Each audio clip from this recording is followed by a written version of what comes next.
balingami na kolo Yesu Kristo shalom kolo pambola bino tolingi tobanda matin na biso sur la délivrance par la prière. La délivrance par la prière. Alors tosukisi lobi na po ya imposition de main. To la kisinde ni imposition de main ekoki ko détruire vie ya mutu. Pe na bato nyonso bazwa ba imposition de main ya mabe ezo esengeli baleka pe na délivrance. Faut qu'il y ait la délivrance. Faut nzamba fongola yo. Nzamba fongola. Je crois na sambe inde kumoko na moi aw na kati ya ndako. Na imposition de main tango nazo sambela nani azolo bakati ya ndeko wana prophète oyo amemaki na ngomba alobi azako sambela zo chele maboko azali ko chele wana yalibi ke yaza musai na zambe te ye batindi ye pote a dépeuplé quand ya nzambe akomisa bato bakomebele na ka ya Satan. Il précède par des marques, des signes de bêtes oyo abetaka bato spirituellement. Ndalibi te pona elembo na betaki ndeko pona contrôlaka ye bien ezali elembo ya serpent. Ndeko wana tango alalaka alotaka na basuki na ye nyonso ezakwa akanisaka pe suki te. Omoni basuki ya nate oyo akanisaka te. Alata ba perike alata boy. Alors mais alalaka milotaka basuki na katikati oyo bakangi yango nate. Bakangi nate suki muso etekali koto suki muso etekali koto nate na katikati yao. Alebi na lotaka eloko wana mikolo nyonso. Na yebisa ndeko moko alebita waneza ozana kindoki. Ozana liseke ya kindoki. Abi liseke ya kindoki. Kindoki ngane bine bato baloka kate. E utu wapi. Bande liseke ya kindoki eye komona nao. Eye koyeba nao na kati ya délivrance le prophète azolo balobi ke ezali elembo ya nyoka. To bete na mutu poto banda ko travailler na ye. To cheye mulimu ya nyoka. C'est-à-dire, mulimu ya nyoka wana ezali pourquoi même ata zui mobali nyoka wana koso mobali wana komelete akokufa. Bandeko papa na yo na mama na yo baboti yo bien balobi ke bala obota bana to mema bana to tiki pe bana na mokili. Et derrière cette loi là il y a bénédiction wana, il y a maintenant le diable qui vient entrer à côté à s'imposer à côté si marque de la bête à côté si un esprit à serpent pour te mobali oyo ko banda ko bala oyo ko bala aumela na yote espoir ne boma mobali yango ndezo la plupart basebele bazali ba veuve mibali bakufa pona nini il y a un esprit de serpent oyo ba imposer mwana mwasi. Cette fille azakaka na mwana moko bana mibali nana bana mibali mais mobali abotse bana mibali wana kima azolala zolota alali na mbetu alali aloti moi place moi c'est la kwana azolota serpent nyoka za wana asutuka boye atali amoni mwasi alali mukolo moko basebise me ozana nyoka na mbetu estu woni oyo mwasi na bali akomi su nyoka ndala mukina tongo ayebisi tona na zoto boy mwasi be azo discerner te alibi ngai na komi nyoka mwasi bitumbe bandi wana olie aluka basé na zambe mbale lokole ezo se répéter maintes fois pe soki to seli ba rapport sexuel natikalaka na passe journée mobimba akeye koyebisa bandeko na ye bato balobi te mwasi wana aza mabe te aza misala mabe kima ye tika ye atiki mpe mwasi atika mwasi akenda bana batikali alinga koyoka ata ye na telefone te nzoka nde mwasi baposede na esprit ya serpent à partir ya prophète oyo azala kolandela ye. Les démons ici, na famille, même dans l'église, ils ont procédé dans les églises. Prions Dieu. Seigneur notre Dieu, nous te remercions pour la grâce que tu nous as faite. Nous te remercions pour ta bonté. Nous te remercions pour ton amour, ton assistance. Nous recommandons ce moment à tes saintes mains. Ton Seigneur de grâce na yo ezalakate na biso. Yo pambola biso, o pambola o etozo sale pa boye. Kota na kata parole de Dieu o obikisa bana na yo na kombo na koluskiso. Amen. Amen. Bazo tangi la biso Luc chapitre 13 verset 10. Luc chapitre 13 verset 10, nous disons au nom de Jésus. Amen. Jésus enseignait dans une synagogue le jour du sabbat. Tozo pesa ndeko David kabongo mbote mingi bisiko zali nzamba pambola yo yo mtozo landa biso nzamba zala na yo tokende tina suka okozwa pe par na yo na kati. Bible ezobete Yesu akotaki na moko na biyamba azoteya. Et voici il y a là une femme possédée d'un esprit qui la rendait infirme depuis 18 ans. Kata wana papa. Bazolo beke tango Yesu azokota azoteya na kati église. Pendant qu'il prêchait, nde aye ko découvrir moi si moko atelemi pembeni na ye. Moi si wana azaki possédé na esprit impur. Azaki possédé. La possession c'est quoi? La possession ezali, c'est-à-dire quelque chose qui s'est introduit dans la vie ya mutu peut dominer likolo na ye. Bible les autres mettent tout lié ou pousser ou foulera la plante de vos pieds, je vous le donnerai en possession. C'est-à-dire bisika nyos matambe ya makolo na bino konyata na kopesa melabino. C'est-à-dire, la possession c'est quelque chose, la domination. C'est-à-dire, quelqu'un qui vient habiter quelque part, il prend la domination de cet endroit-là. C'est-à-dire, posséder, contrôler. Dans un bon terme, c'est le contrôle. C'est le contrôle. C'est-à-dire, celui qui est là, il contrôle le territoire mobile.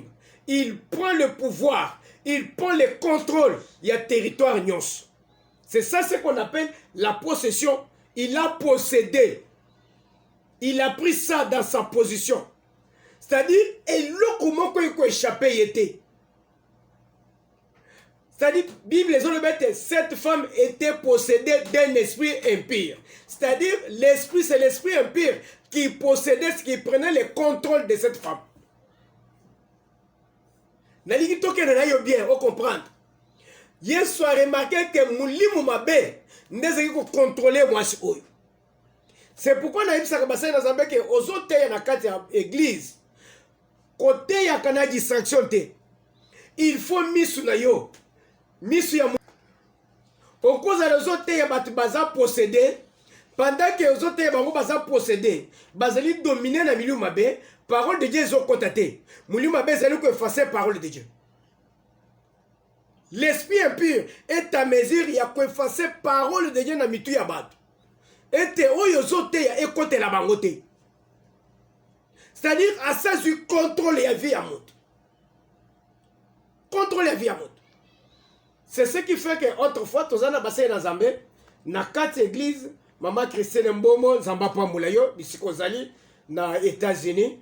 La main de Dieu est à la likolo na yo. Matin na biso peza na YouTube. Soko kote pe na YouTube oko retrouver ngo facilement. Ko la pambola bisikozali. Alors tozoteya nazoteya likolo ya finance. Tango na bandi koteya directement ndeko moko ya mwasi azaleki na kwa ya fandi na kwa musika directement à réagir. Elle dit jamais matei wana te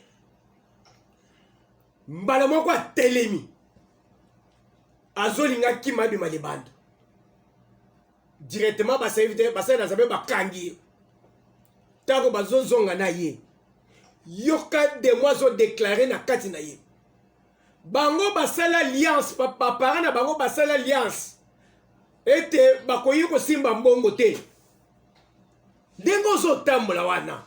Il y a des alliances qui ont été conclues dans ta famille que bino bako kosimba mbongo te bino bokoyi kofunga te.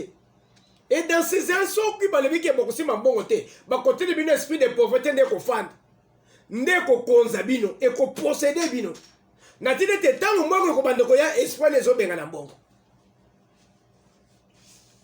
nde omoni ndeko wana zo sambelela ye balebi ke biso nde to imposer esprit wana ya serpent po ebenga na kamibali. Une très jolie dame, une belle fille, mais mibali bayaka te. Des fois soki batali bango moko babangi bazomona esprit moko ya kanda na kati ya mwana mwasi balebi te oyo aza mobali bazokima. Et on dit qu'elle était possédée. Mais cette femme qui était à l'église, mais elle était possédée. C'est-à-dire à konzamaki. Dans un bon terme. À konzamaki na mulimu mabe. Konzamaki na mulimu mabe. Mais ayaka prière chaque jour. À kotaka prière chaque jour. Asalaka ba offrande. Asalaka ba dim. Apesaka ba dim. Akombola ka église abongisaka bakiti mais mulimo mabe ekimité ekangiye mulimo mabe kangiye etikiyete mulimo mabe bangi bakiti oyo abongisaka te ebangi ba offrande apesaka te ebangi ata badima apesaka te ba prière nyonso asalaka wana mulimo mabe ebangi yango te. Vous savez na makambo ya délivrance il faut koyeba na étape nini oza ya kokangama soko yebi dimension ya blocage na yo te omata okita okoyi kosala 100 ans na église owaye ofunga meza te pe okoleba makambo na Nzambe koleba makambo na Nzambe nde azotambola sikoyo mulimo mabe wana esakini egumbaki ye mukongo mukongo na ye ezalaki ya kogumba. La présence d'un esprit impur na kati ya vie ya moto esymbolisaka eloko moko na vie na ye eloko oyo ebonga na ye te oyo ekoka na ye te. L'esprit impur musala na ye ezali nini kobwakela mutu soni koloka ete mutu aza na soni mutu akoka te makambo na ye simba te. Il va créer une torsion quelque part. Ako bedisa makambo bisika songolo. Ako yikotika elembo moko na nzoto na yo. Alors la plupart ya vie oyo batebele babikaka et symbolisaka ete batoyo bazali pe posséder. Ezaka un problème ya possession démoniaque. Possession esprit impur. Parce que mukongo ye gumbami azoya l'église mikolo nyonso. Mukongo ya kogumba. Le pasteur, il savait que bon, c'est toute maladie ndenge yaka et continue na kati ya mwana Nzambe abeli yango nde egumbi mukongo. Parce que souvent on appelle ça la tuberculose osseuse. La tuberculose osseuse. Bato mona bazana kunki ezaka syndrome ya tuberculose. Mais tuberculose ya mikuwa. Nde tikaka déformation ya mikuwa parce que tango zokota ezolia ce qu'on appelle la moelle épinière. La moelle épinière ezaka na kati ya miku bazolia tango azolia asemomala tango bazolia biloko wana nde okomona quelque part balie ba moelle épinière nyos miku etikali vide alors les os sont atteints loko les alliés éteints directement miku ezangi force et ko déformer nde ozomona mutu mukongo egumbami. Pourquoi miku est déformé ben tuberculose osseuse. Alors Sokoke pas baminga. Bakoyebi c'est que ezali maladie d'origine naturelle, biologique, et tout ce qu'on peut te dire. Alors, tout le monde croyait ça. Tout le monde savait ça. Mais or, tu vas comprendre que ezali maladie d'origine démoniaque. Tango bamoni muliu mabe bimi, batieli mwaso yo maboko mukongwesa nini enyoloki. Kunki esili, azongi normal. Nde directement tu vas comprendre non. C'est que maladie oyo ezana ye, ezalaki maladie normalité. Ezalaki kunki na ye ezalaki normalité, ezalaki possession démoniaque. Des possessions démoniaques oyo et c'est témoigné par la présence ya kunki. Nde ozomona la plupart ya batak bato bazana ngolelo. Ba maladie bato bazana ngolelo. Ba infection oyo bato bamelaka baki ceci la kate. Ba muko douleur. Douleur ezali na mkongo. Douleur ezali na makolo. Douleur ezali wa nyonso ne c'est quoi? C'est la plupart. Ceux qui ont mis le kiss, malade des aussi la terre, c'est que malade wana ezali d'origine démoniaque. Il y a déjà un esprit derrière cette maladie. Parce que selon la physiologie, selon Munganga, maladie nyonso esilaka, ebikaka. Mais ceux qui y a ezobikate, il y a déjà un esprit derrière. Moi, je suis na kunki. Na kunki na ye, bato bazoka que kunki est normal. Or, kunki wana ezalaki na un esprit impur derrière. C'est pour tango yeso azoteya. Atali amoni mwasi wana nenga kumabaki mukongwana. Alebete oyo eza mala normalité, eza na esprit wo ezonyokola mwasi oyo. Il faut na bengana yao. C'est ce qui dit qu'un homme de Dieu, quand il prêche la parole de Dieu, il doit observer la température de l'église. Nous devons prêcher la parole qu'il faut au temps convenable. Donner la nourriture qu'il faut au temps convenable. Ozoteya, yeso azanzam, ok. Boko kene na lol, ok. Mais, bato yi bozolo bake ba kene na lol. Les lots, ebele bazaliao, bazana ba possession démoniaque. Quelqu'un qui est possédé par les démons, qui est dominé par les démons. Moutouane même attaque au filet l'eau, qui n'est pas dans Zambété. C'est les démons qui vont le récupérer. La possession démoniaque. C'est-à-dire, Moutou y a konzami. Et cette femme, a été sous contrôle, il y a esprit impur pendant 18 ans. Pendant 18 ans. Le diable est à mesure. Il y a côté un esprit et il est contrôlé ndako na yo. Pe eklangi vi na bino na kati ya ndako. Il attaque toujours muto ya koye kosunga ndako. Ba attaquer ye. Ba paralyser ye. Ba fandise na se. Ba kimisi ndako. Pona nini? Pobo mono moya ko vivre te. Pobo mono moya ko ya ko kenya musika te. Ya ko matate. Je n'ai pas encore allé dans les détails à l'esprit, mais je suis en train de vous parler sur la possession démoniaque. Quand c'est fait, tant que vous avez sambe nous kweya, milieu ma bezali ko agiter yo, luka par tous les moyens au bunda, milieu ma bewana elongwa na zoto na yo.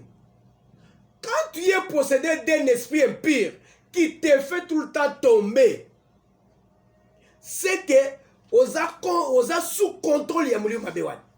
Mulima bende ze contrôler yo. O ya kolinge komele ko komela yo. Tu ne travailles pas par ta propre volonté. Si tu manges sur la volonté du démon. Ya mulima be oye konzu yo. Oye dominer yo, oye zali ko contrôler yo. C'est-à-dire oya kolobete komela yo ndeko komela yo. Ce qui a boy était oye ko komate komate. L'esprit impur et fallait na kati ya mwasi oyo malgré bakisi nyonso bapesi esprit amelikisi aboyi mwasi oyo yabika baofrande nyonso apesi badéclaration nyonso basali na Nzambe bapesi esprit et rejeté yango et la prière n'a pas fait un travail na nzoto ya moto. L'esprit impur est à mesure. Ya ko konza vi na yo. Na tenete ba prière nyoso basala zo bazo salela yo. Ya zo melango. Tozala kina ndeko moko. Me miye na kati na hôpital. Ba fanda boy bazongisi makila. O boya na makila. Makile sili. Bata na zoto makile sate. Bazongisi makila. Makile sili. Nde médecin ba médecin so basambela kazambe bazalaka docteur ayab salibité nazo mona malade oyo ko sisa makila nazoto ya mwasi oite oyo makila zo siloyo e comme problème spirituel mais awa wasoki tolibi to benga basai na zamba ko sambela ba kotura babike banane ba kotisi na salle d'urgence ngai ba ko benga na ngai na musala bosenga biye bobima tango bosenga transfert tango bokokeni bokeni hôpital mosuste bokeni na église balande la mwana na bino pourquoi ndenge tozozongisa makila boy lokola ezosili tango bino mpe mbongo ekosena maboko ye mpe akokufa aza moto aliwa malamu bokende na église soki akufela ata na église nde basengi bon non tolembi tozesi na mbongo te si cela bolibere o bosala mukanda sokaki ekokufa etali alibi oke tokosala basinye mukanda babendi mutuka batie na kati ya mutuka bayele na église namoni mama moko akote na biro na ngai azobisa ngai bi abandi koyebisa ngai makambo nyonso ok ça va directement tokei tokende kosambela kuti muto à l'état penza à l'agonie kabito sambele na tie maboko to sambele muto ana yaki ya kolemba tomoni muto a récupérer force maboko mobana limite oyo nani mwasi na ngai azwi force boy bande azwi force a telemi makofi azonika bato makofi tobengi protocole baprotocole ba récupérer balalisi na se yonan o ngai papa leki na ye okomi oyo kosani ngai nalobaki papa ndeko na ngai abalisi bana nyonso ngai natika mpe mwasi mwana atikala na se asalaki ndumba mpo aleisaka biso ngai natika oyo yangai na boyi babali yaye atie mutu makasi oyo topointaki avanda na se mpo te toya abanda kolelisa biso atangi classe asilisi azwi musala akamati abalisi ye lokola boyi kolanda contrat na biso mwana oyo ifo akufa lokolo se dénoncer ozozwa moto awo tikana kende bodakeyi pali abi botika ye kimia afandi kimia na koti na bureau 10 minutes après moi ça telemi bosombela ngai koka basombele koka basombele lipa tia mwamba batie mwamba ndeko afandi abandi kolia mobana ye kobenga lui papa mwasi nanga abandi azomela koka na lipa ça fait 1 mois na hôpital tomelisaka ye ti ya komela mais avanda azomela ye moko ayibi tokende tokende na tali ye afunguli miso atali ngai ayibi pasteur nzamba pambola yo nayoki makasi la sambe la sengele protection na poka bamemele fufu alie alali na tongo na kuti bazome baseleti abandi koloba mais nani azali komela makila esprit au papa leki na atindela kia esprit wana nde koma komela makila soki batie makila ye azomela makila yo kansika makila ezokende na zoto mutu ye azobenda mpona nini mutu anakufa L'esprit, quand il y a un esprit impur, où ils ont contrôle na vie na yo, luka abima libela. Sambela zamba bima. Atika vie na yo. Tant qu'il y a cause na vie na yo, makamune ko funga bate. Tant que